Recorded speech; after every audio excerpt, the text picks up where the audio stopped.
আর্জেন্টিনার দালাল ওরা, রেফারি একটা জালিম। পবিত্র কোরআনের আয়াত হাসবুনাল্লাহু ওয়া নিমাল ওয়াকিল, অর্থাৎ আল্লাহই আমাদের জন্য যথেষ্ট আর তিনি সর্বোত্তম কর্মবিধায়ক। কতটা কষ্ট পেলে এমনটা বলতে পারেন মিশরের ফুটবলার মোস্তফা জিকো। তিনি আরো বলেন, আমাদের পুরো জাতির স্বপ্ন নষ্ট করেছে রেফারি।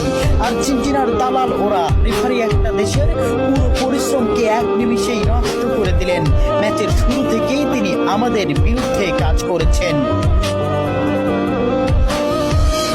জলকে সঙ্গী করে আটালান্টার সবুজ ঘাসে পড়ে থাকেন মিশরের স্বপ্নবাজরা। 3-2 গোলে শেষ তাদের বিশ্বকাপের যাত্রা। ম্যাচে ফ্রাসোয়া ল্যাটিক্সিয়া রেফারি হিসেবে দায়িত্ব পালন করেন।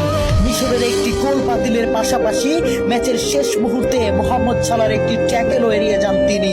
দেখার প্রয়োজনও করেননি VAR। জানিয়ে রীতিমতো তুলপাড় ফুটবল বিশ্ব।